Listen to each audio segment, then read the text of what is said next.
28 жаз айы. Бүткүл Кыргызстандагы айымдарды майрам менен чын жүрөктөн куттуктайм. Анткени айымдар бар, сүйүү бар, айымдар бар, береке бар, айымдар сиздер бар, ырыскы бар. Бүгүн биз жолуктук долбоордун башында эле мен бул жака дагы бир айымды чакыргым келип атат. Биз жолуктук долбоордун көрүүчүлөрүн жана ушул жакта катышуучу айымдарды куттуктап келген Назель ырчы кызыңыздар тосуп алыңыздар. Майрамыңыздар менен! Майраңыз менен бул гүл сизге болсун. Чоң рахмат. Анда музыка маэстро, катышуучулар, айымдар. Бул ыр чыгарма сиздер үчүн жана жалпы биздин көрүүчүлөр үчүн дагы болсун.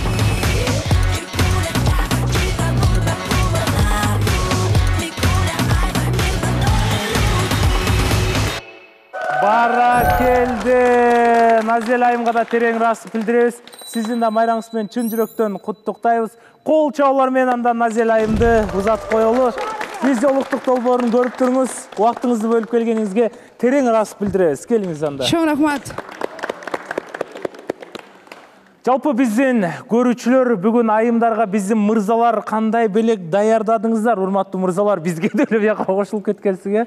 Аны эфирдин аягына чейин көрөбүз жана биздин айымдарга да өзгөчө оюн даярдадык бүгүн. 23 февралда bizde oyun super reaksiya oyunu olsa, bu bugünkü oyun öte korkunçlu reaksiya oyunu. Ayımlar, ornuqlardan orun alıp verirseniz болады азырынча. Biz baştayız anda aldığa қарай. Ал эми ушул жерден айткым келип атат. Biz жолуктук долбоордун демөөрчүсү Кут курулуш компаниясынын мыкты сапатта салынган үйлөрүн көрүп коюңуздар.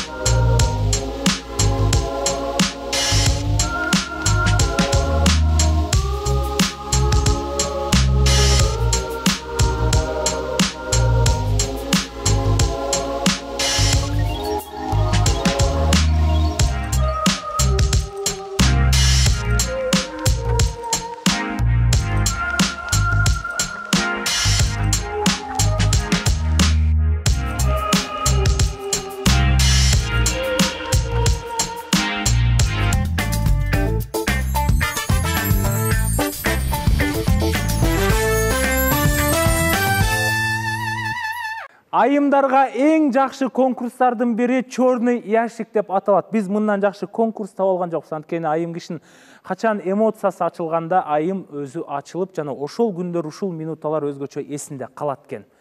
Биздин оюндун аты кыргызча которгондо кара кашек деп аталат. Чындап эле ящиктин кыргызчасы кашек деп аталат да. Ya kara kutuça al şakek de koyula kızıl kutuça deyip. Men kara kaşek de aytam. Ayımlardan kim birinci gele alattı? Nazira. Kol çabuk koyulu. Siz görüp kaldınız da. Görüp kaldınız. Duhtun barın İslamga mes Naziraga bergen okşayt negedir. Бирок жигиттер сиздер да катышасыздар эгерде убакыт дал келе турган болсо. Көзүңүздү жумасыз. Может, открывать.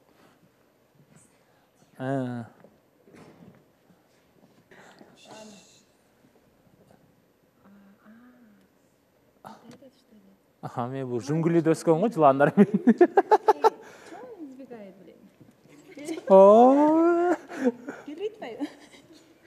Bu ne şunda? Мне кажется, это немножко керек.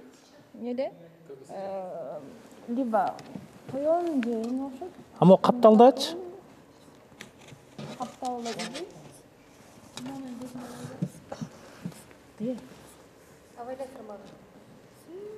Молч? Көрбөйатам. Көрүнбөйт экен. Назира бардыгыбызды таң калтырды, демек Назирады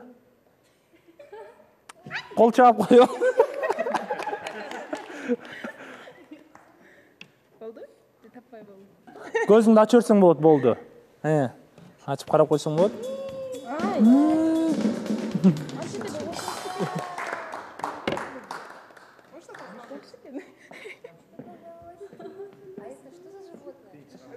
Биз кийинки катышуучу анда бул жактан Бегимайды чакырып коелу, колчоолор менен тосуп алыңыздар. Келе кол чаап туралы, кол чаап, эч коркпоңуз Бегимай. Даниэль сизге жазат экен го, мен бардык убакта даярмын сизге колдогонго деп. Аз бул жактан да Даниэлдин колдоосун сезебиз. Бу менен көзүңүздү жумсаңыз болот. Эчтеке болбойт, учурашасыз да өзүңөр. Привет. Айда айтып отуна привет, подружка деп кой дейт, жылан болуп калса. Көзүңүз. Даниэль, эмне учуп коюп турасыз?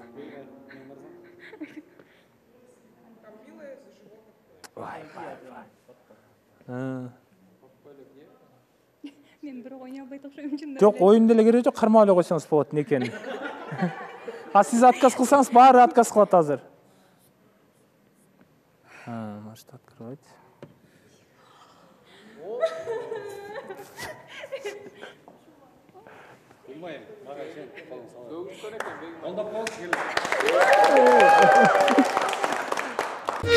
Салам, биз жолуктук долбоордун көрүүчүлөрү. Канат үйлөнүп отурсуң деп жалпы куттуктоолорго чоң рахмат. Үйлөнгөндөн кийин дагы бир менин жаңылыгым бар. Honda Bike KG эми өзүнүн магазинин ачты. Былтыр мен партнерым менен Honda Bike KG'ни алып келип ачкандан кийин Кыргызстанда көптөгөн кардарлар ушул биздин мотоциклди рассрочка жолунда только паспорт менен Эко Ислам банк аркылуу алышып, өздөрүнүн эң жакшы комментарийлерин беришип, жана Бишкекке 7 дуанга Honda Bike KG биздин мотоцикл тарап жаткан убагы. Биз жолуктук долбоордун көрүүчүлөрү, Канаттын мотоциклы деп келип бизден соода кылсаңыздар болот. Анткени мотоциклдер 74 000 сомдон өйдө кетет. Только паспорт аркылуу Эко Ислам банктан аласыздар. Биздин филиал Ошкодо ачылып атат. Кыргызстандын бардык жагына доставка бар. Андыктан ушул номерлерге чалып Honda Bike KG'ден мотоцикл алыңыздар да сүйүүгө биз жолуктук деп эң жакшы маанайда айдаңыздар, тебиңиздер.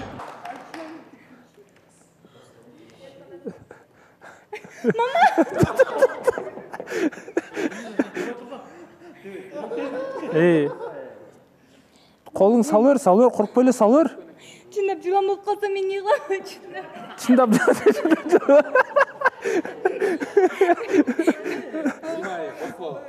Коркпо колуң салыр. Эчтеке эмес экен. Өчкөн экен, Биз жейбиз ал нерсени, жейбиз парусун. Чындап жылан эмеспи? Биз жейбиз ал нерсени. Шында айдагы жылан.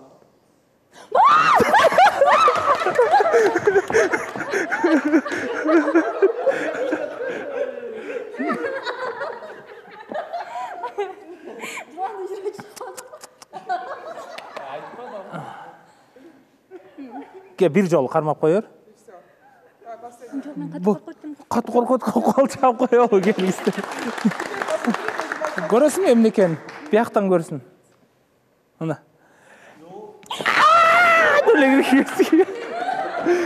Урматтуу көрүүчүлөр, бул не только что Бегимайга эмес, мага дагы аябай коркунучтуу болуп атат. Анткени мен жыландан корком. Анда эфирди алдыга карай улайбыз. Супер эмоция оюнуна биз Акмаралды чакырабыз.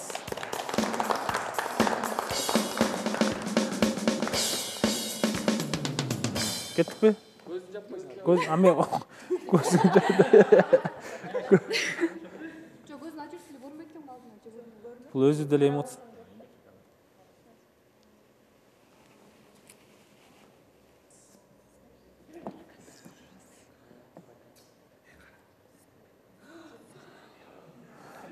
Sen ne ninjalarda болбой?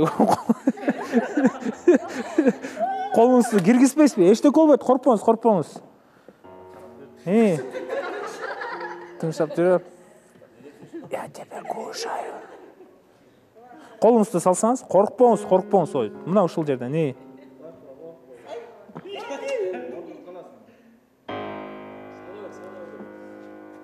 Салып бериңиз, эч коркпо. Жигиттер деле коркпо дегенмен коркот, балдар деле.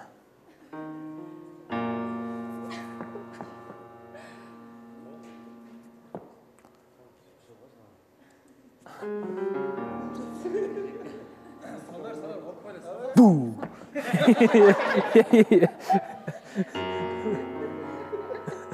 Қашчыдай ғой. Bu жақты қарап тұрайыншы азыр. Сен экраныма кіріп кетті. Бұл не стойка күресіп отқандай ғой Ақмарал сіздікі. Бұтқа кіріп отқандай ғой. Айтпайды да ал өзі мен ұшымын депші. Салыңыз қолыңызды. Ой, қорықпаңыз. Ұршып кеткендейлі. Қорықпаңыз. Қол чап қолыш келі.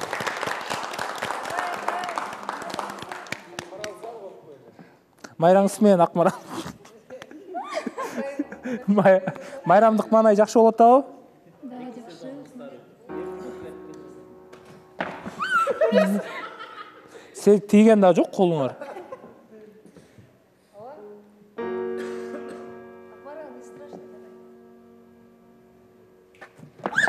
Что это?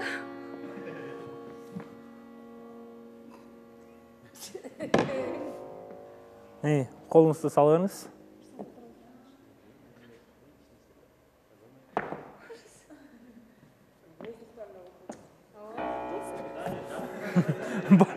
Болды оқшайды. Қол чап қойылшы. Это вот смотри. Қорқосың ұшындан. Ештерсің. Вот құрттардан қорқосың. Көршілер айой күлкім келіп от, тұрашы нәрселерді ойлайым.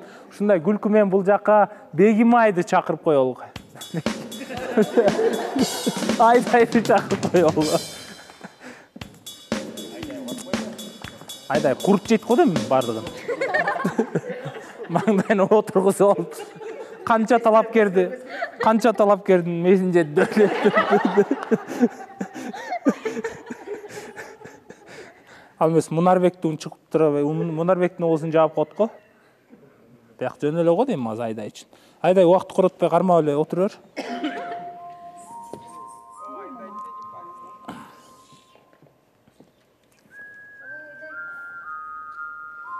Қолыңызды салып тұрып.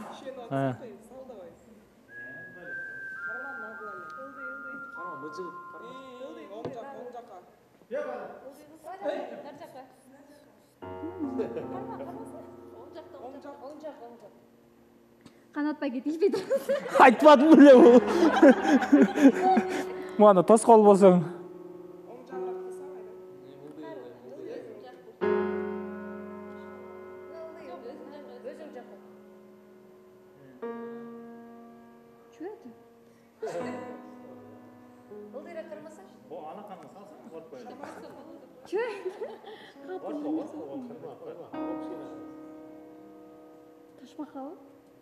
Қолшаулар болсын. Бірінші жолы бір очко менен Айдай алды да. Ташбақа.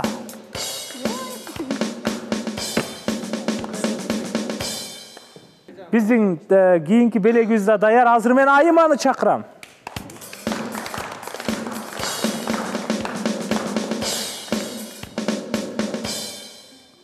Қара стиль. Dayarsın. Ay, bu gözgö tağılgandan keyin aşağı oturuştu.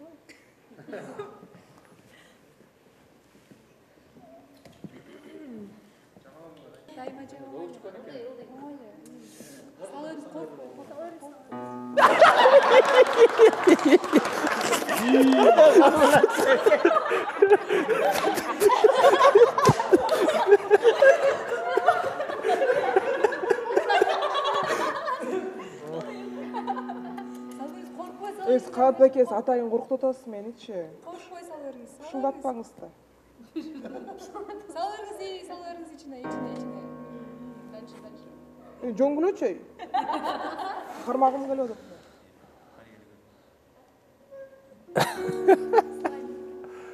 Слайм ғой? Бұл актриса тұрайды айтса тей. Слайм ғой дейді ғой. Ішінде слайм екен. Қолчаулар болсын. Айыма өзім таптым дейді. Сізге айы ойлап повезло болып қалдық шейді айыма. Бір оймекен, Океана келді бізге.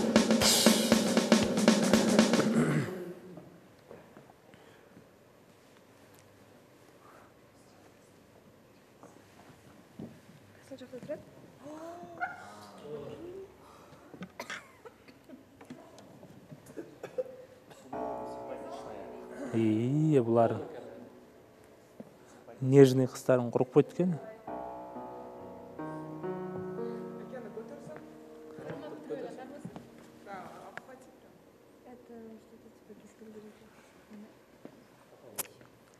Что это, гискельдрик-то?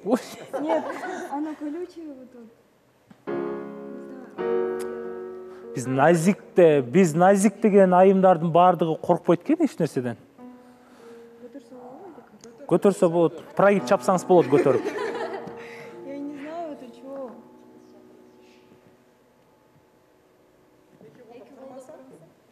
Да, правильно, молодец. Нет, не могу что-то. Там тяжелое. Ой, оны отыт байқұш. Бұл емне? Бұл емне? Бұл крокодил. Дөлі спокойно реакция қылады қой. Қана? Капец красивая. Еслер.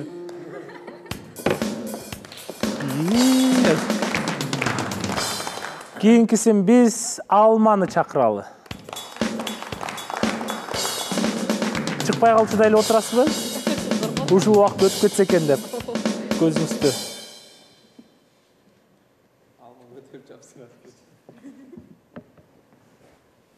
Давид, рулочи, пожалуйста, Ондан больше жүрек жеткен. Ужас. Сіздің көйнек сөйтіне оқшаш кен. Туға күлігіз біле.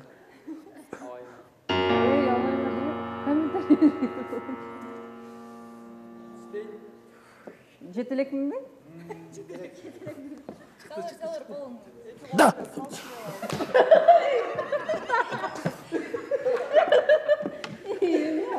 Сейчас, подождите.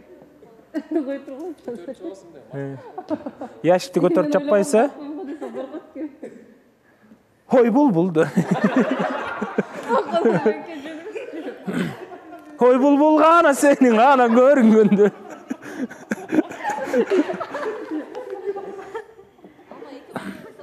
Хорошо. Аяғына чейін уағында Арнольд Шварценеггер 6 саат тренировка алған. 4 саат стройкада іштеген.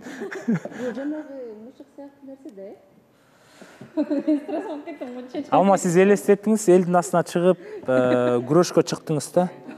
Сопернигіңіз сізден 1 очко алды да, сізде уақыт жоқ, 10 секунд бар. 10 секундта сіз 1 очко алынға шашышыңыз керек. Вы умеете мотивировать. Егерде 1 очко гем ұтылып қалып тұрған болсаңыз, анда сіз жеңілдіңіз. 10 секунд. 8, 9, 10, 5, 6, 7, 3, 4, 1. Вау, 1!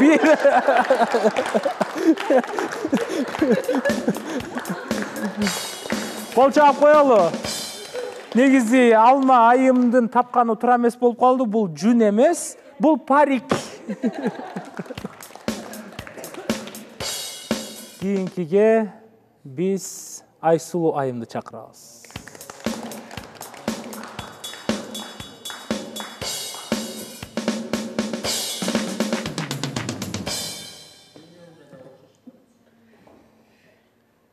Көзіңіз жұмып.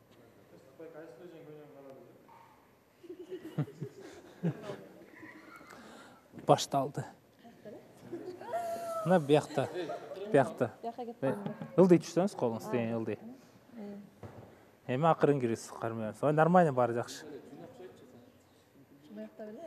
Ылдый түшеріңіз.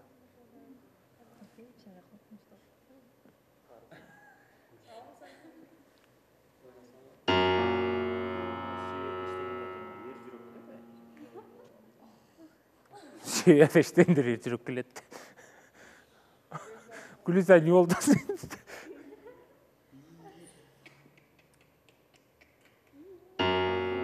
Подружкаңызды тауып алдыңыз ба?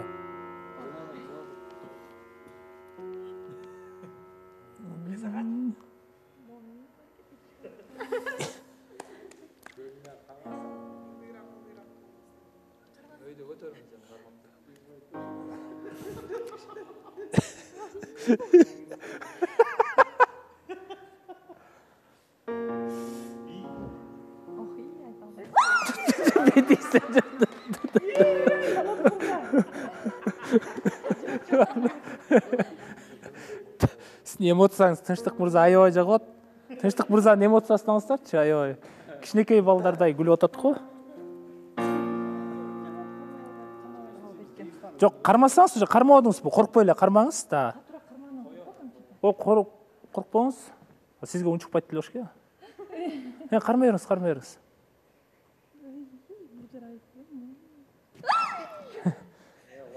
Жок, Канат мырза. Иә. Тынчтык байке сизге каршылыгын билгизип койду окшойт. Көзүңүздү ачасызбы? Бул жөн эле кармай берсеңиз болду. Жөн эле корктуңуз да.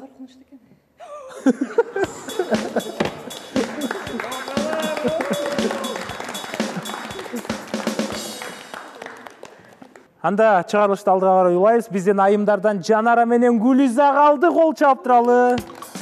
Дароо эле мен убакытты созбостон Гүлиза айымды ортого чакырып, дароо эле убакытты созбостон кармай десеңиз жакшы болгон тат. Нерв болбойбуз, Гүлиза айым. Сыра эле кармап коюп кете берейинчи дегенде эле болду.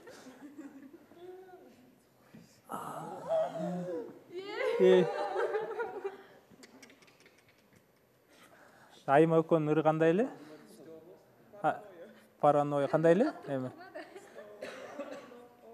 Снова параной, о деле керек.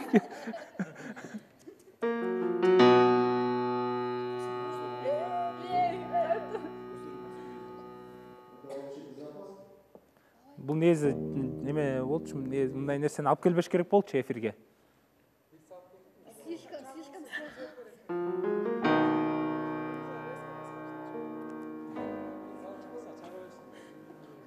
Bir karma öyle geçesin de atanlar. Kolundan cebe böyle çıkıp etmesin. Oyunu ayıp etmesin.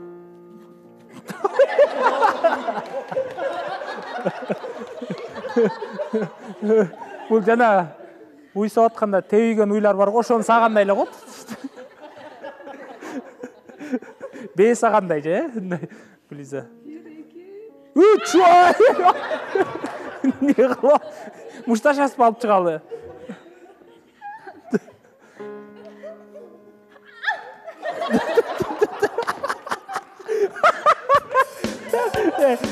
Бурчунда калып калды. Жок, нормально болду. Жашоодон эз биринчи өзүңдү жең деген туура сөз экен да.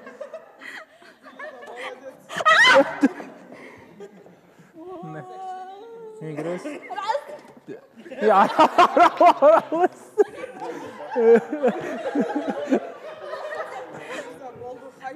Жок. Жабыңыз, эми. Кеттик. Эми бир жолу кармап коесуз,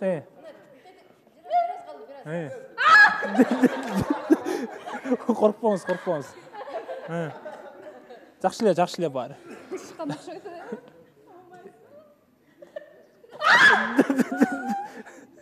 Сиз англисче коркот турбайсызбы, Биротла темирден колгап кийебиз да.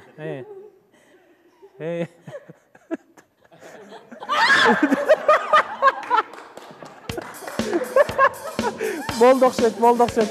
Келиңиз анда.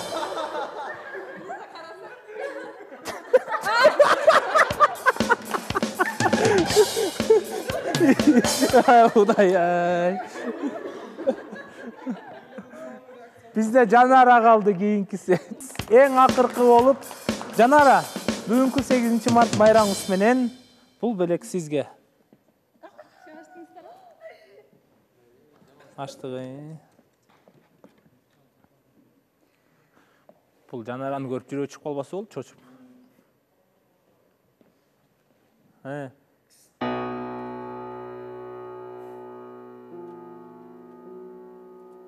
Насекомое, да? Жебейбиз, главный.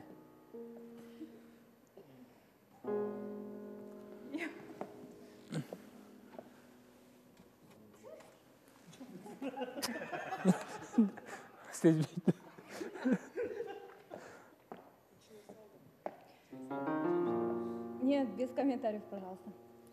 Ой, бул.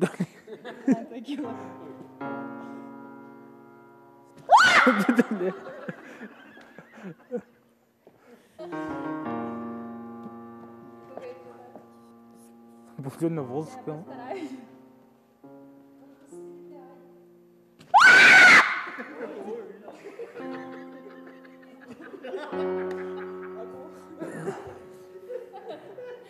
Турбайсызбы Жанара? Урматтуу көрүүчүлөр, ушуну менен оюн аягына чыгат. Жанара экинчи сезонго калабы калбайбы аны азырынча биз НТС телеканалынын жамааты менен чечебиз. Жанаранын жүрөгү канчалык деңгээлде түштү же түшкөн жок? Ачып берейинби? Ачып бериңиз эле. Болду, өлө туруш алып кел.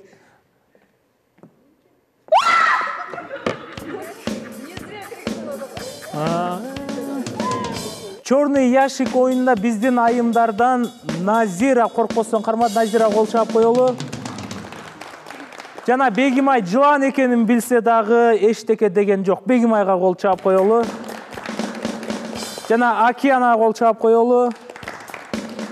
Жана Гүлүза менен Жанарага кол чаппай эле поддержка кылып коелу.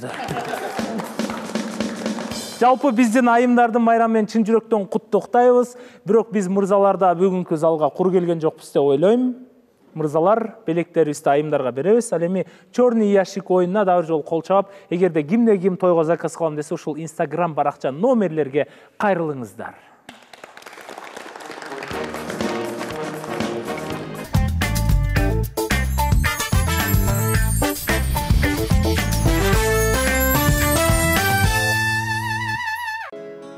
Биз улуттук долбоору эфирди алдыга карай улайт. 23 февралда бизди айымдар сүйүнтүп, өздөрүнүн өзгөчө бизге партмендерин, кошелектөрүн, акча салчу буюмдарды бизге белекке беришкен. Бирок биз дагы мырзалар дагы айымдардан кем калбастан колдон келишинче аракет кылып, бүгүн айымдарды сүйүнтөлү деп турган чагыбыз. Жаз жыттанган, наз жыттанган перилер, жазды мына силер алып келдиңер. Ай көрүнүп бириңерден бириңер, эргүү берет, сүйүү берет демиңер. Демек, урматтуу биздин сүйүктүү татынакай кыздар, ошондой эле биздин Анжелика эже, Элнур эже, барыңыздарды бүгүнкү айымдарды чын жүрөктөн 8 мартыңыздар менен куттуктайбыз. Сиздер бар, биз бар, дайыма бизди колдоп жүрөрүңүздөр. Биз дагы сиздерди ар дайым сүйүп, сиздерди колдоп жүргөнгө биз дагы ар дайым аракет кылабыз. Байрамыңыздар менен.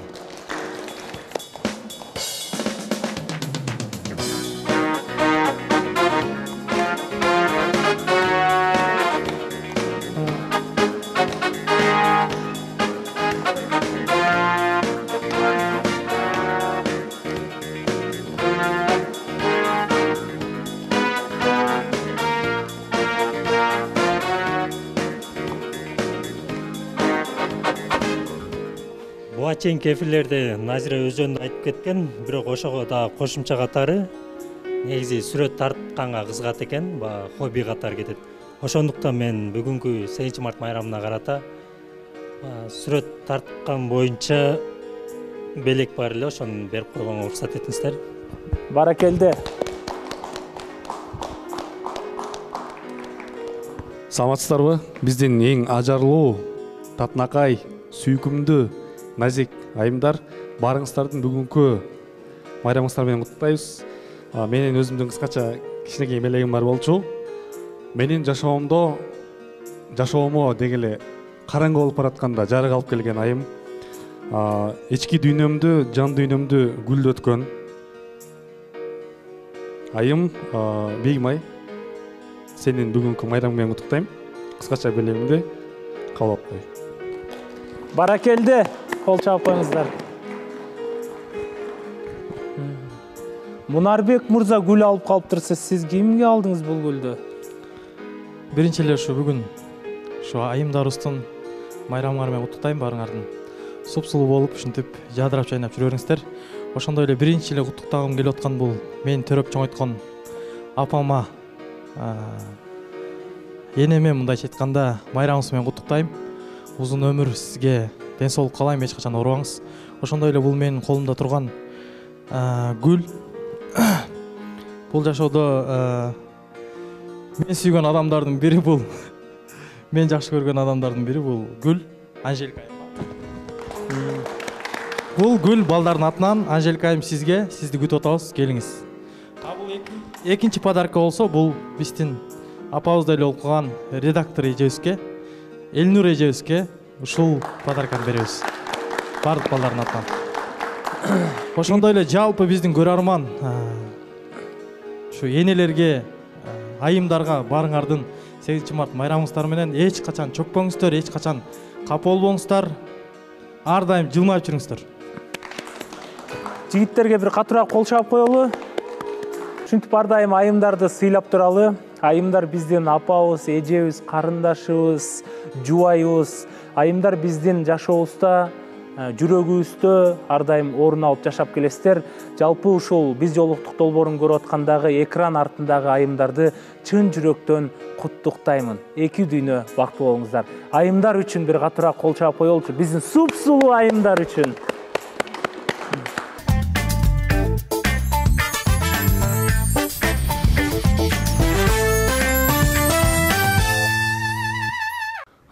Мүмкүнчүлүктөн колдонуп, бир мага эң жакын айымды куттуктагым келип атат. Менин алтыным, менин эң кымбатым, менин жашоодо болгон эң жакын адамым, менин жарыгым, менин бар байлыгым, менин бүт дүйнөм, менин бейишим, алтын апам. Бүгүнкү сиздин майрамыңыз менен сизди куттуктагым келип атат. Мен ушунчалык ыраазымын сизге. Эч нерседен кем калбай, мен азыр кандай болсом, ушул күнгө чейин мени тарбиялап, өстүрүп, эч нерсеңизди аябай, өзүңүздүн энелик мээримиңизди берип, тарбиялап өстүргөнүңүзгө мен өтө ыраазымын. Ата энем экөөңүздөр маңдайыбызга бар болуңуздар. Биздин ак дасторконубуздун үстүндө, төрүбүздө кадырлуу сыйлуу конобуз болуп, өзүңүздөрдүн ак батаңыздарды берип, биз уул кыздарыңыздын сыйырматын көрүп жүрө бериңиздер. Мен сиздерди өтө катуу жакшы көрөм. Майрамыңыздар менен мен сиздердин уулуңуздар болгонума сыймыктанам. Апа сөзү 3 тамгадан куралат. Апа ысымын уккан кезде айтыңыздарчы, кимдер гана толкунданбай тура алат дейт. Ушул жерде отурган жалпы катышуучулардын ата-энелерине ысык салам айтып коелу. Эгерде сиздер көрүп аткан болсоңуздар, ар дайым аман болуңуздар, ден соолукта болуңуздар. Жана Гулиза. Саламатсызбы Канат мырза. Бүгүнкү эмоцияларга аябай рахмат айтып, көптөн бери мындай эмоциябыз чыкпаптыр. Сонун болду, бизге жакты. Оюндагы белек дагы менин оюмдагы белек экен. Өзү ушул белекти күтүп жүргөм. Мен биринчи айтарым ушул мен өзүмдүн апамды куттуктап кетейин дедим эле. Апамды эми биз элдин алдында отургандан кийин всегда жаман сөздөр айтылат. Ошол сөз мага тийгенден мурун апама тиет. Апам всегда жүрөгү ооруп, ошол үчүн эгер сизге бир жаман сөз алып келген болсом, сизден кечирим сурайм, сизди жакшы көрөм. Атайым мен бактыма бар болуңуз, биздин үй бүлөнүн бактысына. Мырзалар, силерге да аябай чоң рахмат. Бизге аябай жакты бүгүнкү күн, сонун болду. Бизде бүгүн дагы 8 марттыгына карабастан талапкерлердин саны абдан көп болгондуктан, ушул талапкер да өзүнүн каалоосу менен көптөн бери ушул жака келип, ушул биздин айымга өзүнүн жактыруу сезимин арнап келип отурган талапкер мырзаны кол чабуулар менен Тилек мырзаны чакырып коелу.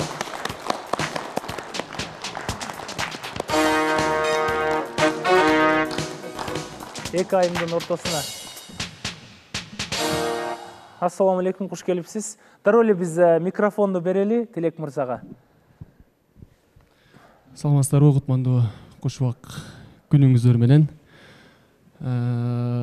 Жалпы кыргыз эл менен саламдашып алайын. Биринчиден, андай эле Канат мырза, катышуучулар, баарыңыздарды ушул жерде көрүп жатканыма абдан кубанычтамын.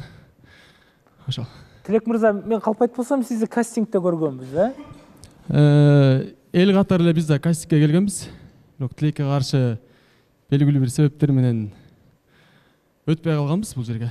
Кайрадан катышуу максатында келип атасызбы сиз? Же чындап талапкер болуп тандап келдиңизби ошол айымды? Же эптеп кирип кетейин деп келдиңизби ушул биз жолуктук долбоор? Жок, негизи 3 ай мурун эле ойлонуп келаткам да, негизи. Катышсам деген оюм бар болчу. Анан Тилекке каршы өтпөй калдым. Анан талапкер болуп келип атам буяка. Ал айымды канча айдан бери ойлонуп келатасыз ал айым жөнүндө? Ал айымды ай боло элек негизи. 1 ай боло элек, Бир ай боло элек. Жана эмнесин жактырдыңыз анын? болгондо ошондон бери таанып баштадым да. Эмнесин жактырдыңыз? Биринчиден ар бир адам өзүнүн картинкасы болот го. Меники да ошондой да. Издеп жүргөн адамды ушул жерден эле көрүп калдым. Эгер катышчу болуп отурсам дагы баары бир ошо кызга сөзүмдү айтмакмын да, өзүмдү сезимимди билгизбекмин. Ал кыздын биринчиден мындай жылдыздуу кыз деп айтайын. Мен издеп жүргөн кыз да, кыскасы.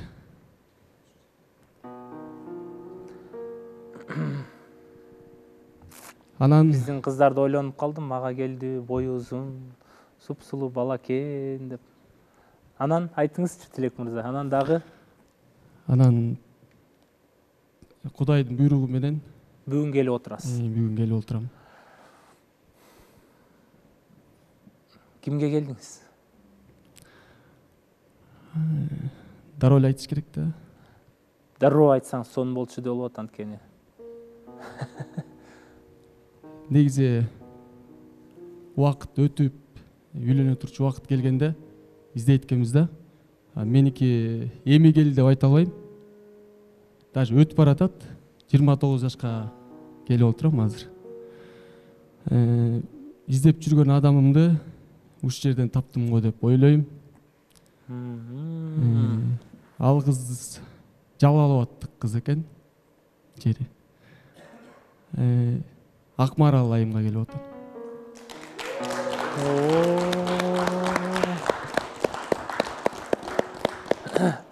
Акмарал. Саламатсызбы Тилек мырза? Саламатчылык. Мен тандап келгениңизге чоң рахмат. Мага күтүүсүз болду. Бир аз толкунданып атам. Биринчи жолу, биринчи талапкерим. Өзүм дагы эмне айтышты билбей турам. Сүйүнүп атасызбы аябай? Жактуу бала. Башкача сезимдер болуп атат. Мага келди деп ойлондуңуз беле? Жок, ойлогон эмесмин мен. Ал мага келди деп ойлогом.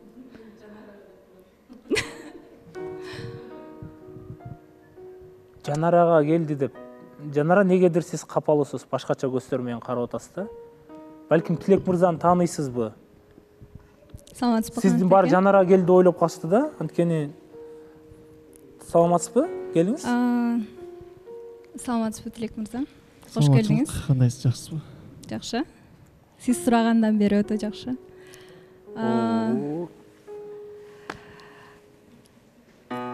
Мен Тилек байкени тааныйм. Биз кастингден таанышканбыз. Негизи талапкер болуп мага келем деп аткан. Анан билбейм кандай себептер менен Акмаралга келип калды. Мен айта кетейин анда. Кастингке келгенде Акмарал менен таанышкам. Бул жакта чогуу отурганбыз. Буга чейин таанычы да эмесмин. Ошо кастингден таанышып, анан Инстаграмдан жазышып калдык. Анан менин туулган күнүм болуп 1 февралда болчу. Анан достор менен отуруп, анан чакырган болчу, ошо туулган күнүңүз менен куттуктап коеюн деп. Куттуктаган. Ортодо эч кандай эч нерсе жок. Болгону мындай жакшы кыз экен. Эч кандай сезимде болгон эмес. Анан ошону айтып атат бош керек. Сиз келем деген турбайсызбы талапкер болуп? Кантпеке мен сүйлөп кетейинби? Бул жерде мындай болуп атат да. Тилек байке бул жерге хайп үчүн эле келгендей болуп атат. Анткени кастингден өтпөй калгандан кийин, сен дагы өтпөй калсаң экөөбүз таанышып көрөлү да, ошол биз жолуктукка барбай эле коелу деген да сөздөр болгон. Андан кийин мен өтүп кеттим. Тилек байке өтпөй калганына байланыштуу Акмаралга келди деп ойлойм. Анткени биз сүйлөшпөй калганбыз. Хайп үчүн сүйлөшүп урушуп кеттиңиздер беле? Эми урушуп эмес, биз жакшы эле эмеде калганбыз. Бирок деген негизи барсам сага эле барам, мага эч бир кыздын кереги жок ал жакта деген сөздөр болгон. Неге азыр Акмарал деп отурат? Мен түшүнбөй атам. Сиз эки жолго түшүп кеткенбиз деп туруп, кайра сиз үмүт этип атпайсызбы? Тилектин сизге Жок, келишин үмүт эткенде бул жерде мындай болуп атат да. Тилек байке өзүнүн сөзүнө турбай атат бул жерде. Эркектик сөзүнө турса болмок, сенден башка кызга барбайм, мен ал жакта кыздардын баарын көрдүм деген сөзү бар болчу да. Хайпты кармаса анда сизге эле келмек да дароо эле. Жок. Эгер экөөбүздүн бул жерден наоборот биз жолуктукка келиш үчүн эле ушундай эме болуп атат да азыр мисалы.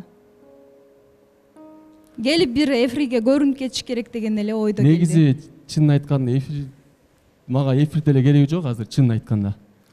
Эфирсиз эле өзүмдүн жумуштарым бар. негизгиси убакыт келген соң чын жүрөгүм менен эле башында келгенде баардыгы эле кыз жаккан. Анан чын жүрөгүм менен эле Акмарал айымга келип отурам. Мен айтып коеюн. Тилек мырза, сиз жалган айтпаңыз. Бул жерде Акмарал менен бул кастингден таанышкам деп. Мен кастингден эч ким менен таанышкан эмесмин. Тилек мырзаны да биринчи жолу көрүп атам. Бул жакка ар бир кыз жакты деп мага мен башынан эле айтып келем, мага однолюбный мырзалар жагат. Бир эле кызды тандап, бир эле кыз менен болгон мырзалар. Жок, мен эч кимди жакты деп айткан эмесмин. Бир кыздан экинчи кызга секирген эч качан болбойт. Бул туруктуу болгула, жигиттерим, мен силерге баарына айтарым, туруктуу болгула. Мага убактылуу ойногон мырзалар эч качан керек эмес. Мен сизди тандабайм. Рахмат келгениңизге.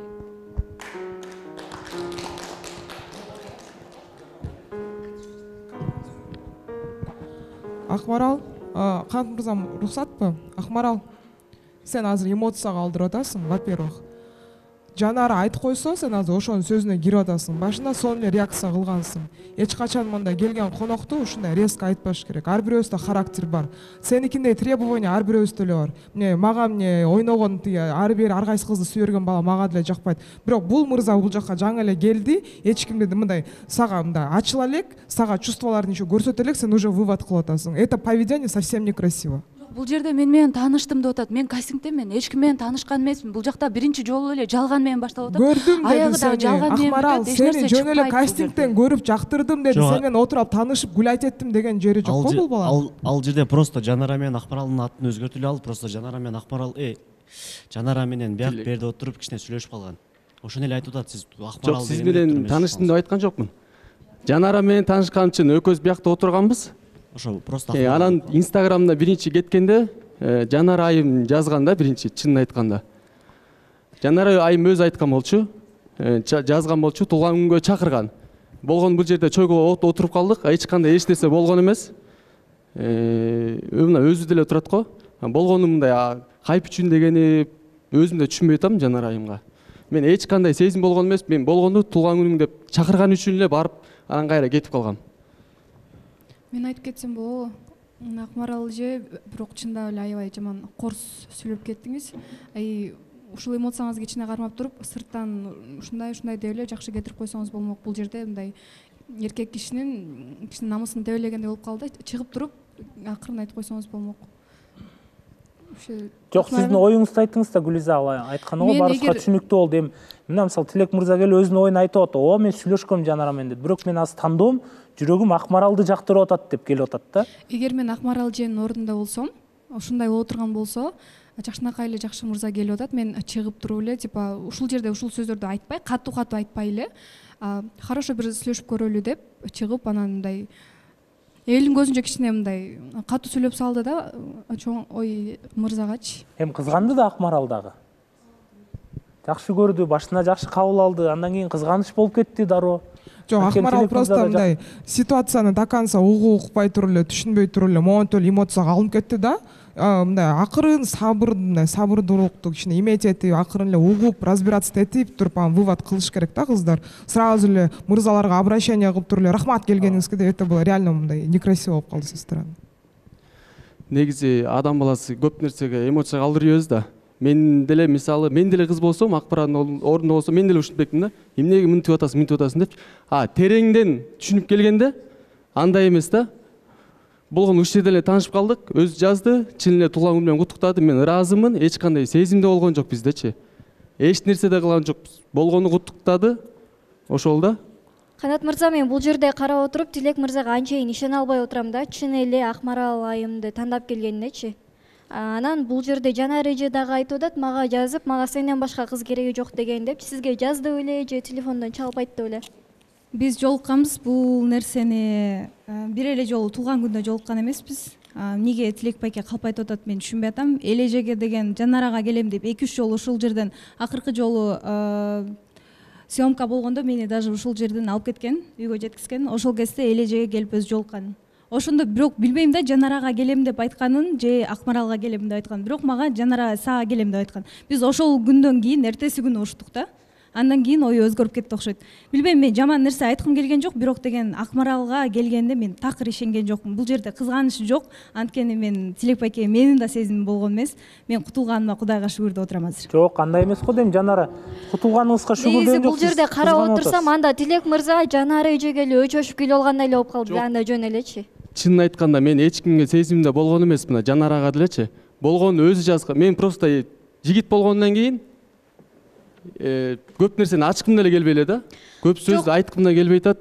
Эми жигит бир сүйлөйт дейт, анан ачкыңыз келбей атат. Эсте ача турган нерсе болсо, ачыңыз, анда элдер да жаман көрүшүлөрдү жаман ойлоп калат. Чынын айтканда, о акыркы жолу сөмкө болгондо мен жумушта болчумун. Мени келип ала кетесизби деп өзү айтты. Макул дедим. Мен болгонуну Тилек байке, сиз эртең менен эле жасыңыз го, бүгүн съемкадан кийин жолугабызбы, мен сизди алып кетейин деп турабы? Анан мен сизге айттым, мен деген съемкадан алып кете аласызбы, үйгө жеткирип коюңуз анда десем, хорошо дедиңиз. Сиз айткансыз, аны неге баарын мага мындайдан оодарып атасыз? Мындай эркектик деген сапат барбы сизде? Жок, ар бир мырзанын тандоого укугу бар го дейм. Ооба да, бул жерде сага симпатия болсо керек. Жок, мен азыр Акмаралды тандаганына эч нерсе болуп аткан жокмун. Просто деген бул жерде Жанара өзү жазган, өзү жабышкан, бирок мен Жанараны карабай, азыр Акмаралга келип отурам дегеним мени аябай өкүндүрөт, анткени мындай деп сүйлөшкөн эмеспиз. Сиз вообще келбейм дегенсиз. Неге келдиңиз вообще? Акмарал, өзүңүздүн бактыңыз үчүн күрөшкөнгө аракет кылыңыз. Мен дайыма эле айтып келчүмүн, өз бактым үчүн күрөшөм депчи. Мен эч кандай экөөбүздүн ортобузда болгону телефондо деле бар, ал нерсени бүт барчы. Мен өзүм бакыт каалаган болчумун. Бактылуу бол деп элечи. Мен эч кандай өзүң билбейм, азыр такыр эле түшүнүксүз болуп атат да, кандай болуп атат билбейм, бирок ар ким азыр мен жаман көрүп атат болуш керек ба, көп элечи. Жигит болгондо монтип атат, мынтип атат депчи. Бирок кандай сөздөр чыгып кетти, өзүм да түшүнбөй калдым да бул жерде. Мен сүйлөп коеюн ба? Тилек мырзага келгенден бери эле мындай тигиндей деп азылып атасыңар да. Жанара, сени жакшы көргөнүң бул жерде 100% билинип турат да. Тиги жигиттин жакшы көрбөгөнү аныкы да 100% билинип турат. Азыр сен айтсаң деле, ал айтса деле, мисалы үчүн азыр бул жерде эркек актанса, эркек по-любому алдап аткандай боло берет да бул эфирде. Мындай ситуация менде көп жолу болгон да. Кыздар кичине кошуп айтса деле, кыздардыкы окшошуп кете берет. Бу жерде мисалы үчүн Жанара менен биринчи сүйлөшүп көргөнсүз. Тилек мырза турабы? Сүйлөшүп көргөнсүз. Жанараны карап көрдү, эки жагын карап көрдү, анан Акмаралды да карап көрдү да. Анан бул деген тандоо да, бул жүрөктүн тандоосу. Бул азыр Акмаралга келген үчүн күнөөлүү эмес да, бул жерде Жанара отурган үчүн күнөөлүү эмес да. Турабы? Азыр мен Тилек мырзага эч кандай жаман сөз айткым келбей эле, туура эле жүрөгүңүз каалаган нерсени кылыңыз. Эгер мен чындап хайп үчүн келе турган болсом, анда Жанара менен башында сезим болгон эмес мендечи. Хайп үчүн келе турган болсом, анда бияктан сүйлөшпөйт болчумун эч кандайчы. Болгон дос катары мен башында жазган эле жокмун чындап. Инстаграмдан өзү жазып калды. Анан жооп берип койдум да. Мен өзүм тойго бармакмын бир жерге жумуштар менен. Анан чыктыңызбы, күттүм деди, анан кетип калдым деди. Мен эч кандай эч нерсе болгон жок. Анан Жанара эми Кудай бар го, ушуну айткан болду. Негизи мындай да. Ушунчалык калп айтарыңызды билгенде вообще башкача болмокта. Сиз мага акыркы жолу биз дос катары калалы, бири-бирибизге обида жокпу дегенде, сиз эл эжеге эмне деп айтабыз дегенсиз, турабы? Бир сөзүбүз бир болсун дегенсиз. Неге азыр ушул жерден башкача сүйлөп атасыз? Мен башында эле сага сезимим жок деп айткам. Жок, Тилек байке, болду сүйлөй эле болчу. Ишенбесең анда силердин сөзүңөргө ишенген мен дагы вообще. Мындай кыла алчы. Акмарал, бул жакта көрдүңбү? Жанарага бир нерсе айткым келип атат да. Көрүн, кызганыч болуп атат. Сен азыр жөн эле настроениеңди бузуп алдың. Мен сага как совет катары эле айтайын, бул мырзага шанс бер дагы, жолугуп сүйлөшүп көр. Бул жакта явно Жанаранын сезими бар экени билинип калды. Телефондо бар жок барды ототкон может окуп көрөсүз, интрига болуп атат да, ким жазды, ким эмне болду. Анан негизи 1-февраль уже канча бир ай өтүп кетти дагычы. Андан кийин жок, 1-февралдан кийин сүйлөшпөй калышыптыр. Эми бир ай дегенде анда сезимде эле симпатия болгон, просто анан эки жолго кеткенден кийин ар бир эркектин тандоосу бар да. Анан ошол кыз менен жазыштым, эми өмүр бою башка кыз менен сүйлөшпөшүм керек деген тема жок да. Негизи жакшынакай бала экен, красавчик. Таанышып көрүңүз. Мен бир нерсе айтып коеюнчу. Ушу өтүп кеткен окуяларды эмнеге ушу кыздар козгой бересиңер түшүнбөйм да. Эшикте болгон нерсени эфирге алып келип, если сен Жанара ушунчалык мындай өзүңдү акылдуу, сымбаттуу алып жүрөсүң да, если сен ошондой акылдуу болгонуңда ушул жерге келген ушу эркек мырзаны экөөң сүйлөшкөнүң бул жака чыгып айтпайт элең да. Значит, экөөңөр сыртта бүтүрдүңөрбү, ошол жерде калышы керек болчу да. А сен бул жака келип алып, тиякта Акмаралдын да настроенияны бузуп атасың да. Мага капа болбо, просто мындай нерсени вообще айтыштын кереги жок. Канат байке, мен айтып кетейинчи. Бул мисалы Жанара менен Тилек мырза кош келипсиз. Экөөнүн ортосунда бир мындай чоң бир сценарий болгондо ойлойм да. Мисалы биз жолуктук экинчи сезондон келип, ушундай хайп кылабыз депчи. Мисалы бул жерде Тилек мырза Жанаранын оюнун такырымдай сценарийни жокко чыгарып келип атат деп ойлоп атам. Мисалы ошон үчүн Жанара кызганып атат. Бул жерде мисалы мен Жанарага дагы бир суроо бергим келип атат. Мисалы биз жолуктукка катышып атканда эч кандай сырттан таанышууга мисалы тыюу салынган да. Мисалы сен өзүң дагы мындай повод берип койсуң да, орусча айткандачы, алып кет депчи. Мисалы бизди деле, мен деле мисалы Гелик айдаган кызды алып кетем дейт, бирок мен каршымын дагычы. Ошон үчүн өзүң эле повод берип кой турсуң бул жерде. Жолдош, мен сага жооп берип кетейин. Бул кастингден болгондон кийинки окуялар да. Анан съемка башталганда бир эле жолу алып кеткен. Тем более ал кезде бул мага талапкер болуп келем деген өзүнүн сөздөрү бар болчу. Аны Элеже да билет. Анан биз ошол күндөн кийин эртеси күнү сүйлөшпөй калдык, туурабы? Жанара, ладно, ответь тогда на мой суроого. Сага Тилек мырза жагабы? Симпатияң барбы? Жок, жакпайт. Менде жакпасачы, анда кирип келатканда күлүп жайнап, бактылуу бол деп койсоң утмаксың да, сен деген явно өзүң кызганганыңды билдирип атпайсыңбы азырчы? Жок, бул жерде кызгануу болгон жок, просто Канат байке менден сурады, сиздин таанышыңызбы, сиз тааныйсызбы деп. Просто деген Элежеге Жанарага талапкер болуп барам деген үчүн, Элеже билген үчүн мен ушул жерден реалити шоу болгон үчүн мен ачыкка чыгарып айткым келди. Мен да негизи тааныбайм, ооба жакшы, баары жакшы деп эле отургум келген негизи. Мен эч кимдин настроениясын бузгум келген жок. Акмарал, эгер тандайм десең өзүңдүн тандооңду жаса, мен сага вообще каршы эмесмин. Экөөнүн немесин бузуп турбу? Ладно. Негизи эле айтмакмын да, ушул негизи эле кыздаргачы. Кыздарга, Акмарал. Бул жерде эч ким сөзүн укпа, өзүңдүн гана чечимиңди. Сен просто башында туура эмес түшүнүп алдың. Бул көчөдөгү иш көчөдөгү да, үйдөгү иш үйдөгү. Ошон үчүн өзүңдүн оюң менен чечим чыгар. Анан башка кыздарга да айтарым. Көчөдөн бир нерсени кылып келип алып, мен ушундай кылдың эле деп айтпагыла. Бияка кирдиңерби? Болду, тааныбагыла. Эшиктен бүтүрдүңөрбү? Эшиктен бүтүргүлө. Же болбосо эшикте сүйлөшпөй жөн жүргүлө андачы. Биз деле сүйлөшкүбүз келет эшикте, биз деле жүргүбүз келет, жүрбөй эле жүрөбүз го жакшынакай болуп эле. 3-4 айдан бери. Эшикте нерселерди дагы айткан жакшы, анткени бул реалити шоу да. Туп-туура эле айтылып атат, анткени Акмарал да билиш керек да. Жанара менен эмне мамилеси бар экенин билип атат Акмарал да. Уланчбек. Саламатсыздарбы? Айымдар, дайыр жол майрамыңыздар менен. Майрамдык маанайды узбайлы. Бул жерде Жанара менен Тилек мырза бир ЗАГСга туруп алып ажырашып аткандай эле сөз болуп атат да. Бул жерде Тилек мырзанын чечими, кадамы мындай да. 29га чыгып калыптыр, мына биз деле 27 жашка чыгып алып өзүбүздүн түгөйүбүздү издеп келип атабыз да. Бул адам да бактылуу болгусу келет, Жанара да бактылуу болгусу келет, Акмарал да бактылуу болгусу келет да. Бул жерден билбейм, Тилек мырза жөнүндө маалымат укпайлыбы, кайда иштейт, ким болуп иштейт, эмне менен алек. Кандай дейсиңер? Негизи кыргызда жакшы сөз бар го, Акмарал же. Эркектин келечегин кара, анан кыздын болсо мындай өткөн мурдагы эмесин кара дейт да. Ошон үчүн жакшы бир сүйлөшүп көрүңүз, может келечегиңиз баары жакшы баладыр. Уланчбек мырзанын да сөзүнө мен кошулуп кетейин. Акмарал, мени карасаңыз, бул жерде эч кандай Тилек мырза Жанара экөө кыз жигит болуп сүйлөшкөн жок. Жөн эле бай эфирде биринчи мырза да чындап эле тандап көрдү да, биринчи Жанараны көрдү, андан кийин экөөңүздөрдү салыштырды, жүрөгү менен тандап туруп, анан биздин редакцияда чалды да, мага көбүрөөк Акмарал жагып атат депчи. Анан сиз кадимкинде эле Жанара экөө бир 5 ай, 1 жыл сүйлөшүп жүргөнсүз эле кызганып атасыз да. Ошондуктан сиз өзүңүздүн бактыңыз үчүн күрөшүңүз. Мага андай бала кереги жок, мага мындай бала кереги жок дебей, сиздин алдыңызда сонун бала турат, мен ойлойм, сиз сонун чечим чыгарасыз депчи. Жана Уланчбек да айтып кетти, өзүңүз жөнүндө айта кетиңиз деп. Өзүм кыргыз деле айылдан эле чыккан жөнөкөй баласымын.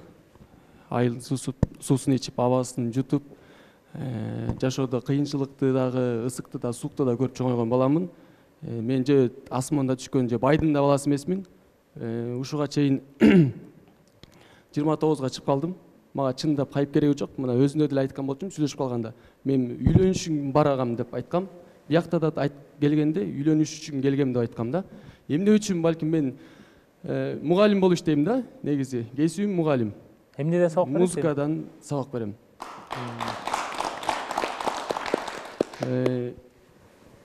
Эмне үчүн сырттан таанышкан жокмун. Чындыгында менде убакыт болгон жок. Бирок калп айткым келбейт. Буга чейин сүйлөшкөм. Сүйлөшүүлөр болгон, кыз жигит болгом. 2 жолго түшкөнүбүзгө жарым жылдан ашып калды да. Ал кыз башка жакка кетип, мен биякта калып, экөөбүздүн ортобузда мамилебиз келишпей калды. Анын жамандагым да келбейт. Ал да бактылуу болсун, мен да бактымды тапкым келет да. Мугалим болуп, кичинекей балдарга сабак берем музыкадан. Андан сырткары кыргыздын жакшылык тойлорунда тамадалык кылып, аккордеон менен ырдап, дагы эми чакан жумуштар менен алек болуп, ушуга убакыт кетип калды да. Көбүнчөсүндө эле ушу кыздар менен эмес, мен жумуш менен өзүмдүн жашоомду жакшылап түптөш үчүн көбүрөөк убакыт кетип калды. Ошол быйыл үйлөнө турчу убакыт келген соң, чындыгында карадым, башында келгенде ар бир кызды караган болчумун. Эгер мен чында эле өтүп кала турган болсом, бул жашоо эми тандоо да, өмүр бою бактылуу болуп жашаш үчүн жубай тандоодо аябай чарчаш керек дейт да. Анткени өмүр бою бактылуу болуп жашаш үчүн. Анан келип алып эле бирөө жарык десе эле мен барып мен сизди алам деп айта турган жигит эмесмин да. Жет өлчөп биргескенди жакшы көрөм. Анан ошол үчүн карап туруп, анан Акмарал айымга чын жүрөгүмөн келип отурам. Бардык нерселерге Акмарал сиз түшүндүңүз деп ойлойм. Сиздин жооңуз эми убакытты созбостон. Тилек мырза, келип кеткениңизге рахмат, мени тандап. Мен да бир аз көкпеттигим бар да, ушул кармап калат кээде. Ушундай реакциям аябай тезирээк туура түшкөнгө эле ушундай көкпеттигим бар. Кээде кармап калат. Менден да жакшы кызга жолугасыз деп ойлойм. Чоң рахмат. Бактылуу болуңуз, быйыл үйлөнүңүз, өзүңүздүн жакшы адамыңызга жолугуп.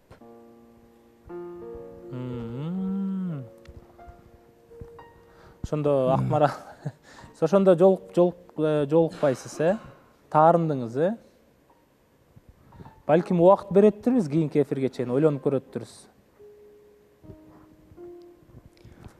Негизи бирөөнүн бактысы үчүн көрө албастык кылып, бут тоскондун эми Кудайга жакпайт го деп ойлойм. Эгер мага чындап эле Жанар айым нараазычылыгыңыз болсо ушул жерден айтсаңыз жакшы болмок да. Эми мындай мен бир Канат байке, мен сөзүп кетейинби? Бул жерде Акмарал өзүнүн тандоосун жасады. Сизди тандабаганына биз күнөөлүү эмеспиз. Мен айтпай калганда нерселер бар, бирок мен айткым келген жок. Итак, могул нерсени деле айтпай ушул жерде унчукпай мен жакшы бала ооба деп отурганга деле мүмкүнчүлүк бар болчу. Мен андай актриса боло алам. Бирок мен Акмарал менин жакын подружкам. Мен Акмаралга эч нерсе дебей коюп, анан эртең дагы мен сыяктуу нерселер болбосун деген ойдо мен бардык нерсени ачыкка чыгардым деп айтмакчымын. Кечиресиз, эгер чын эле айтпай турган нерсеңиз болсо ушул жерден айтып койсоңуз жакшы болот эле. Жок, айтпайм, сыйыңыз менен эле калайык. Жок, айтыңыз, чын эле азыр эл азыр кандай ойлоп калат да? Мен сизге жаманчылык кылдымбы, эмне кылдым айтсаңыз? Жок, эч нерсе жок, всё. Акмарал, сиз ойлоносузбу же ойлонбойсузбу? Ойлоно турганда эч нерсе деле жок. Жанарага ишенем. Тилек мырза менен жакшы кызга жолугасыз, буюрса. Бактылуу болуңуз. Акмарал эсе бирдеке айтып коеюнбу? Экөөбүз вроде тең элебиз. Улумунду айтсам да жарашпай калат. Бирок мен ушунча жашка чейин келип бир да жолу кыздардын ортосунда чыныгы достук болот экенине ишенбейм. Жок. Ал бул жөн эле бир бир показуха да. Сен азыр, например, мен айтпайм Жанар экөөңөрдүн дружбаңарга киришпейм, конечно. Но сен азыр подружкам мен деген, ушу мен Жанарага ишенем деп өзүңдүн бактың балким жакшы мырзадан азыр баш тартып атасың. Бирок мен сага айтат элем, дружба, служба дегендей өзүңдүн мээң менен ойлон да, Жанаранын мээси менен ойлонбо сенчи. Бир чай ичип көрүңүздөр да мүмкүнчүлүк берип. Жакшынакай эле бала экен го негизи. Красавчик. Колунда жумушу бар. Максаты бар. анан сизге деле эме жагып турса керек го, келгенде жакып деле го. Анан азыр адамдардын сөзү үчүн неме болуп атасыз да. Негизи бияка элдин сөзүн деп келген эмеспиз да. Ошо өзүңүз деле элдин сөзүнө маани бербей турган адам болгонуңуз үчүн ушул жерден бактыңызды издеп отурасыз да. Ошон үчүн мен айтат элем, бир жолу чай ичип, көчөдөн деле эметип атасыз го, мен экөөңүздөрдүн көз карашыңыздар бир болуп, максатыңыздар бир болуп чыгып калышы мүмкүн да. Ошон үчүн таанышып көрсөңүз жакшыраак. Акмарал же бул жерде эч кандай Жанаранын сөзүн эмес, негизи Акмарал жен өзүнүн эле мындай вкусуна келбей калган үчүн эле жоктоот окшойт. Эгер бул нерсе айтылса деле, эгер көңүлүндө болсо макулдуу эле айтмак да. Бул жерде экөө жүрүп кеткен жери жок. Мындай эле сүйлөшүптүр, аны бир чоң жок деп отура турганда бир эч кандай нерсе жок деп ойлойм. Мен суроо берип кетсем болобу, Тилеке? Сиз буга чейин айтып кеттиңиз да, Жанара менен жолугуп жүрчүбүз, то есть Жанара эфирден чыкканда жеткирчүмүн. Бу жерде суроо калып кетти. Сиздер эмне себептен урушуп кеттиңиздер? Мамиле куруп атып, сиз бияка келем дедиңиз, ошол ачыкка чыкпай калды да, может өзүңүз ачыктап кетесиз? Ачыкка чыга турчу деле эч нерсе жок да. Чындап. Болгону мындай эле сүйлөшүп жүрдүк. Дос катары эле го дейм менчечи. Мындай тааныш катары эле. Туура.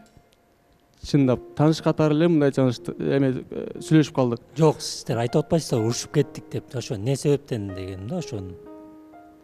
Сиз мисалы айтып турсуз да, буга талапкер катары келем деп, анан бирок жакшы эле сүйлөшүп баратып урушуп кетипсиздер да. Анан ошо эмне себептен урушуп кеттиңиздер, ошо себебин билгим келип атат. Эми урушуп кетти дегенде кандай болот? Бирок ошо телефонду да көрсөтсөм деле жакшы болмок, бирок доказать этип бере алам да. Урушуп кеткенде эме болду да мындай. Доказать этпей эле коңуз. Биз урушкан жокпуз, биз просто келишпей калдык, характерибиз келишпейт. Анан мен сизге айттым. Анан жашынакай деп ойлошканбыз, Ооба. Анан сизге айттым. Сиз өз теңиңизди табыңыз, бактылуу болуңуз. Мен да сизди сыйлайм деп эч кандай ушундай эле өзүмдүн эмемди. Жанара, сиз коштошкондон эмнени күтүп атасыз кайра Тилектен? Мен эч нерсе күткөн жокмун. Канат байке просто мен доказать этип берем деген сөзү мага жакпай калды. Жок, сиз дароо келгенден наоборот Акмаралга макташыңыз керек болчу да. Тилек сонун бала экен, сүйлөшүп көр. Эсли ушундай жашырбай аткан болсоңуз айтмаксыз, биз мурда дос катары сүйлөшкөнбүз, жакындан тааныйм дешиңиз керек болчу. Курбум деп жатасыз. Мага талапкер болуп келем деп туруп, башка кызга келген балага мен эч качан коштоштукту отпойсуздарбы? Эки жолго түштүктү отпойсуздарбы? Ооба, бирок деген мага келем деген да башта. Эки жолго түшкөндөн кийинби? Коштошкондон кийин кайра сизге келем деп жатты. Сезим болгон жок, эчтеке болгон жок. Болгон моякта таанышып койдук, жолугуп койдук. Бир жолу сизди бир эфирден чыкканда жумушум моякта эле, ушактан келип эле сизди эле алып берип үйүңүзгө жеткизип койдум. Ошолбу? Же экөөбүз сүйлөшүп жүрсөк? Жок, Тилек байке. Же үйлөнүп алсак бир жөн. Тилек байке всё. Эч нерсе болбосо деле ушуп болбойт го дейм. Жок, урушкандык эмес, бул жерден Жанара башкача эме калтырып коюп атасыз да, сиз кыз жигит болуп сүйлөшүп сизди алдап кеткендей эле айтып атасыз да. Даниэль, бар экенсиз го, сиз да кошулсаңыз кирде аралашып. Акмаралга айткым келип атат. Акмарал мындай да, деги эле бүгүнкү күндө биз жолтук долбооруна кызыгып катышкысы келип жүргөндөр, балким өзүнүн бактысын издегендер көп эл алдында. Бирок ушул студияга кадам таштап келген бул чоң эрдик да.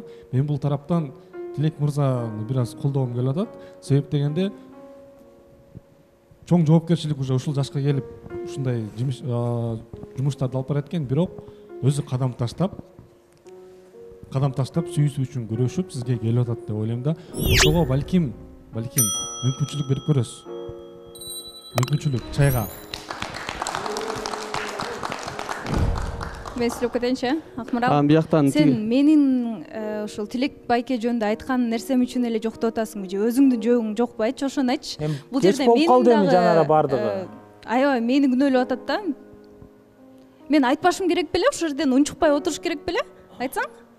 Жок, айтканың деле жакшы. Бир тараптан мен Тилек мырза келген күндө деле мүмкүндүк бермекмин таанышууга. Бирок эми ушунча окуядан кийин мен кандай окуядан кийин? Сиз эмне окуяны көрүп атасыз бул жакта? Эми Жанаранын айтуусу боюнча эми бул жигит Жанарага келем деп жүргөн жигит экен. Эми кайра мага келип отурат да. Эми мен Жок, Жанаранын жигитин өзүмө тартып алгандай эле болуп өзүм сезип атам. Жанара жигити болгон жок да берде. Акмарал, сен туура түшүнсөң, бул жерде Жанаранын жигити мигити жок эчтеке. Эчтеке жок бул жакта. Жанараны тандабай сага келип атпайбы? Түшүнүп атасыңбы? Жанара келген жок эфирге. Мына эфирге биринчи жолу сизге келип атат, ойлонуп жүрүп. Сен деле талапкер болуп келгин келсе, биринчи Мунарбекти карап көрүп, кимди, Даниэлди карап көрүп тандайсың да, туурабы? Тандап көрүп, ким сага көбүрөөк жүрөгүңө жакын келет, ошол кишини тандап келесиң да. Бул жерде эч кандай мурдагы жашоону мурда артта эле калтырыш керек, кимдин артында жашоо болгон эмес, жеке жашоо. Ар бирөөнүн артында жеке жашоо бар. Аны артта калтырып эле алдыга карай караш керек. Сен алдыңкы кадамды эле таштай бер да. Бир жолу мүмкүнчүлүк бергениң туурагы дейм да, чайга барып келиш керек. Мен айта кетейинчи. Келиңиз. Салам алейкум, Тилек мырза, куш келипсиз. Бул жерде айта кетейинчи. Жана тамери угуп атам, жана тамери атам, бири-бириңерге тирешип атасыңар да. Эми да могу жерден кыздар могу жерге айтайын, өзүңөргө албагыла. Талапкер болуп келип атат Акмарал. Биринчи келгенде сен жакшы мамиле менен алышың керек. Бул бизде тактан жумушту таштап коюп эркек балдар келет. Ушу кыз жакты, ушун жакты, ушу менен талапкер бар, ушу менен үйлөнөйүн депчи. Анан кийинки кыздар бар да, келген талапкерлерди жакшы мамиле кылбай, кагып силкип сүйлөп койгондор бар. Мындайды өзүңө алба. Мен сага айтарым, бул Тилек мырза сени болочоктогу жолдошуң деп ойлойм да, жакшы ыймандуу бала экен. Көзлөрүнөн билинип атат, жүзүнөн билинип атат. Сен өзүңө ойго алдырба, өзүңө ойлонбо, бир чайга барып, отуруп, бир сүйлөшүп көр. Андан кийин жообуңду айтсаң болот. Бул баланын тейтактан келгенде, азыр могу жерден сен жок деп коймой атасың, жана бала мындай чыгып кеткен баланы шагысыңган, бир топко чейин могу жерде сакталып жүрө берет. Ошо келген талапкерлерди нормально тозуп, нормально узатканыңар үйрөнгүлө чыксыздар могу жерге айта кетейин. Тынчтык мырза, сизди түшүндүк. Эми абидаларды иштен чыгарып таштаңыз, болду, баягыда айткансыз эфирде. Анан бул жерде ар кандай да болот, эми бардык талапкерлердин көңүлүнө карап эле жүрө бербеш керек, катышуучулар дагы. Бирок бул жерде Акмаралдын чыгарган чечими бул 100% туура эмес да. Бирок мен деле тынчтык эме Тилек мырза боорум ооруп кетип атат. Ушундай нерсе үчүн Акмарал эгерде Тилек мырзаны түшүнбөсө, Тилек мырза деле кийин жашоосу кыйындап кетиши мүмкүн да. Анткени бул эч кандай ойлоно турган деле нерсе эмес да, бул ортодочу. Акмарал, бизди уксаңыз, бизди. Сиз азыр дем албай калдыңыз, мынтип турасыз да, катып уже. Өзүңүз кармаңыз, терең дем алыңыз, ойлоруңуз ачылат. Топ келишкен бала, бою узун, келбети бар, сөзгө чечен, өзүнүн жумушу бар. Мен ойлойм, мүмкүнчүлүк берип көрөсүз. Мүмкүнчүлүк болгону, мүмкүнчүлүк чайга эле жолугушу деп атат бул жерде. Эч андан чоң нерсе жок. Анда айта кетейин, мен 3 ай мурун эле жазып баштагам да. Мен чындап үйлөнөм, чын жүрөгүмөн үйлөнөм деп биякта НТСке жазып келатам да. Чын жүрөгүмөн үйлөнөм деп айтып атам. Эч кандай мага кайыптын кереги жок. Мен кайыпты деле сүйбөйм. Өзүмдүн эле жумушум жетет, чындап айтканда. Келиңиз, Уланчбек, сиздики менен жыйынтыктайлы. Тилек мырза, урматтуу катышуучулар, биздин жашообуз 3 эле күндөн турат да. Кечээки күн, бүгүнкү күн, анан эртеңки күндөнчү. Кечээки күн тарых, бүгүнкү күн чыныгы күн, эртеңки күн табышмак да. Ошон үчүн мындай түбөлүк өмүр сүрүүчүдөй болуп же бир мындай текеберликке барбайлы дегеним да.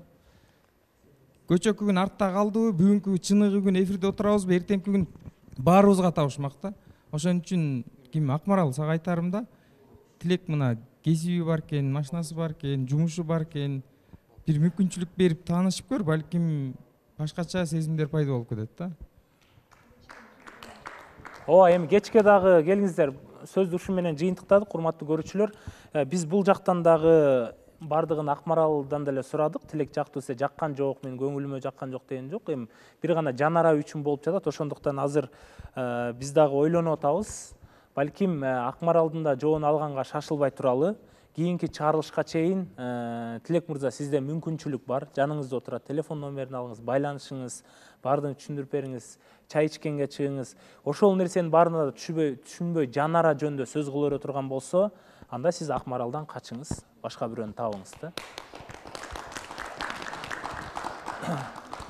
Мен кийинки сөздү экөө дагы жанаша отуруп алыптыр. Нурсейит менен Акияна бергим келип атат. Булар көп эле жолу чай ичкенге баратыптыр. Жада калса тамак да ичишиптир да. Ушуларга өткүм келип атат. Негизи келечекти көрө албадык. Анан мындай сүйлөшүп кезек, дос катары сүйлөсөк жакшы сүйлөшөт экенбиз. Акияна. Чоң рахмат. Эфирди жыйынтыктай берейик. Келиңиз, кыска сүйлөп коюңуз анда. Саламатсыздарбы? Саламатсызбы? Тилек байке, кош келиптирсиз. Аракетиңизди кыла бериңиз, буюрса баары жакшы болот. Нурсейит байке айтып кеткендей эле, бизде мындай достук мамиле эле болот, андан артык болбойт эч нерсе. Биринчи достук сүйүүгө айланат деп ниет кылып коелу анда. Бүгүн дагы эми кичине айымдарды капа кылып койдук окшойт. Тилек мырза, сиз дагы да бизден кете элексиз. Бул жакта Мунарбек мырза да айымдарга өзүнүн ырын арнаган. Азыр ошол убакта айымдарды бийге тартып койсок, Мунарбек мырзаны ортого чакырып койсок. Кийинки эфирде көрүшкөнчө сак саламатта калыңыздар. Бүгүнкү эфирде майрам дагы болду, оюн дагы болду, сүйүү темасы дагы козголду, кызганыч дагы козголду. Кийинки чыгарылышта да кандай кызыктар болот экенин аны алдыда убакыт көргөзөт демекчибиз. Бирок жакшы ниеттер менен НТС телеканал менен биргеликте, Анжелика Кайратовна менен биргеликте ушул катышуучулар менен талапкерлердин баш кошушуна ар дайым биз себепкер болуп келебиз. Кийинки эфирде көрүшкөнчө сак саламатта калыңыздар.